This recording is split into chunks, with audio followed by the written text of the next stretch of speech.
Ya, anak-anak, pada hari ini kita akan mulai pembelajaran dan kalian di rumah silakan berdoa masing-masing menurut kepercayaan dan keyakinan agar proses pembelajaran ini boleh berlangsung dengan segala baik.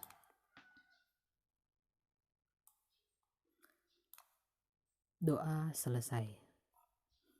Bagaimana kabar kalian hari ini, anak-anak?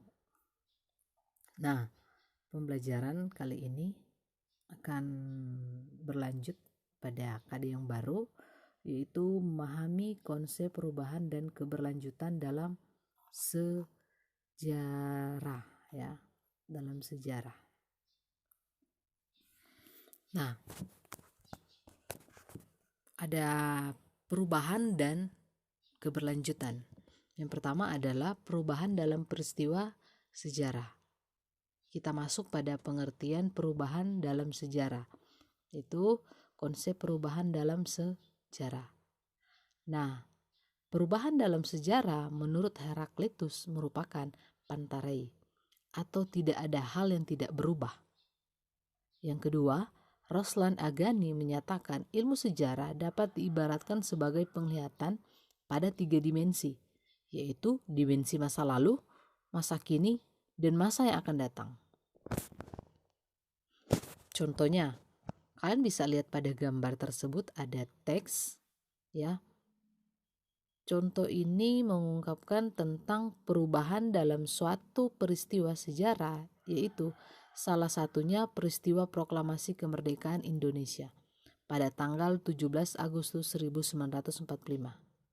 Peristiwa ini merupakan suatu bentuk perubahan mendasar dari masyarakat Indonesia dari masyarakat yang terjajah menjadi masyarakat yang merdeka. Apakah kalian sudah merdeka? Nah, selanjutnya jenis perubahan.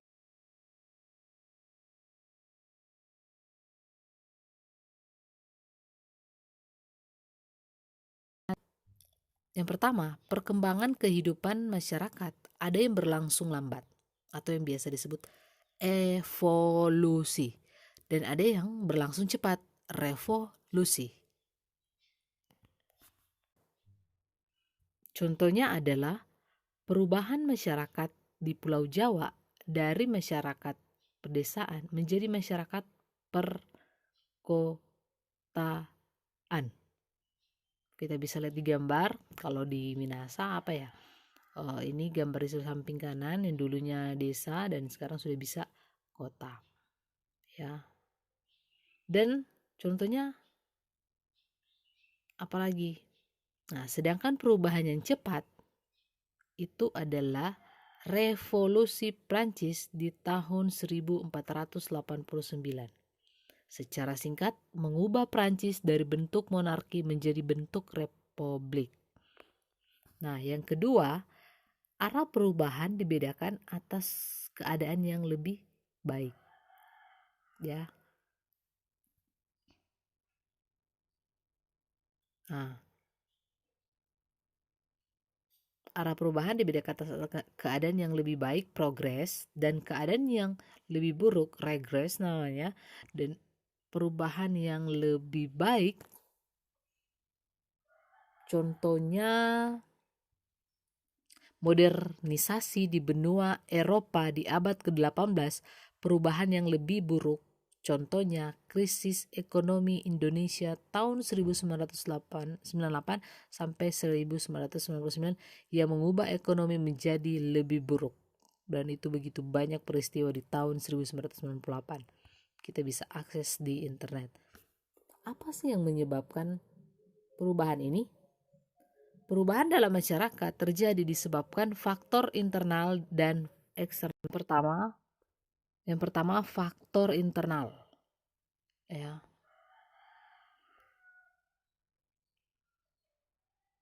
Yang pertama perubahan penduduk, penemuan baru atau discovery and innovation, konflik dalam masyarakat, dan yang terakhir pemberontakan. Nah, apa sih yang menjadi faktor eksternalnya? Itu yang pertama tentunya faktor alam yang di sekitar masyarakat yang berubah. adanya peperangan, pengaruh kebudayaan masyarakat lain. Kita lanjut pada keberlanjutan dalam peristiwa sejarah. Keberlanjutan dalam peristiwa sejarah. Keberlanjutan merupakan rangkaian peristiwa sejarah yang saling berkelanjutan. Setiap peristiwa tidak berdiri sendiri dan tidak terpisahkan dari peristiwa yang lain. Kehidupan manusia merupakan rantai dari kehidupan masa lampau, saat ini, dan masa yang akan datang.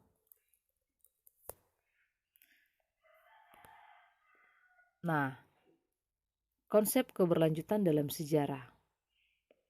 Ada yang pertama, menurut Arnold J. Toynbee, mempelajari sejarah adalah mempelajari masa lampau. Ya benar, untuk membangun masa depan, to study history is to study the past, to build the future. Yang kedua adalah menurut Kunto Wijoyo, sehubungan dengan konsep keberlanjutan dan waktu dalam sejarah antara lain meliputi perkembangan, keberlanjutan atau berkesinambungan, pengulangan dan perubahan. Dan perkembangan terjadi apabila dalam kehidupan masyarakat terjadi gerak secara berturut dari bentuk satu ke bentuk yang lain. Perkembangan yang terjadi biasanya dari bentuk yang sederhana ke bentuk kompleks. Itu yang perkembangan ya.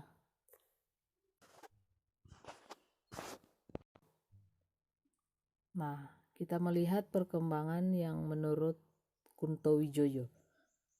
Perkembangan kan terjadi apabila dalam kehidupan masyarakat terjadi gerak secara berturut-turut dari bentuk satu ke bentuk yang lain.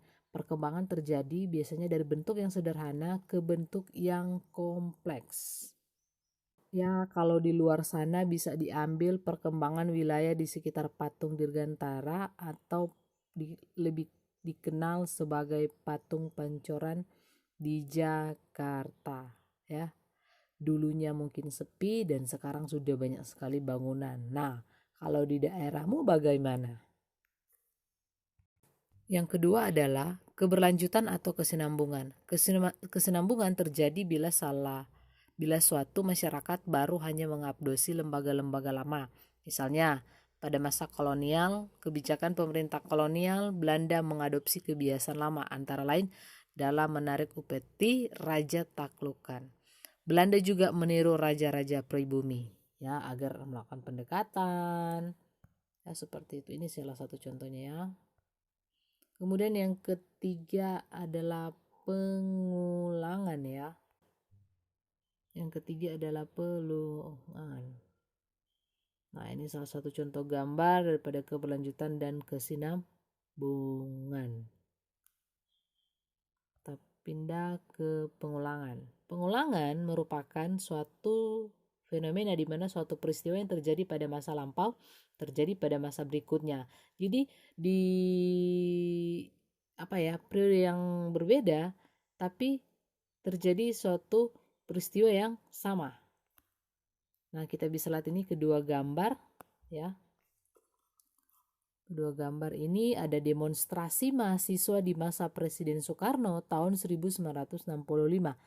Kalian bisa lihat gambarnya, dan terjadi lagi peristiwa tersebut pada tahun 1998, yaitu demonstrasi mahasiswa di masa Presiden Soeharto.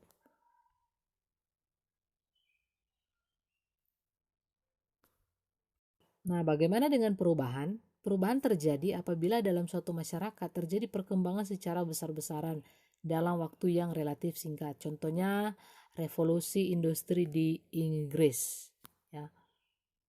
Nah, bagaimana sih penerapan konsep perubahan dan keberlanjutan dalam sejarah? Masa lalu merupakan sebuah masa yang sudah terlewati. Namun, masa lalu bukanlah suatu masa yang terhenti dan tertutup. Masa lalu bersifat terbuka dan berkesinambungan. Sehingga dalam sejarah masa lalu manusia bukan demi masa lalu itu sendiri. Segala hal yang terjadi di masa lalu dapat dijadikan acuan untuk bertindak di masa kini dan untuk meraih kehidupan yang lebih baik di masa yang akan datang. Nah, saya akan berikan salah satu contoh konsep manusia hidup dalam perubahan dan keberlanjutan. Nah, anak-anak, kehidupan manusia tidaklah statis. Mulai dari lahir sampai tumbuh seperti sekarang merupakan salah satu bukti bahwa manusia itu selalu mengalami perubahan. Benar tidak? Ada yang tumbuh dewasa, ada yang tumbuh yang arahnya kemana, positif atau negatif. Dan Anda pasti mengalami pengalaman yang setiap waktunya berubah. Nah, perubahan pun kemudian berkelanjutan tanpa terputus. Apabila dikaitkan dengan peristiwa sejarah, kita harus menyadari bahwa rangkaian peristiwa sejarah, kita harus menyadari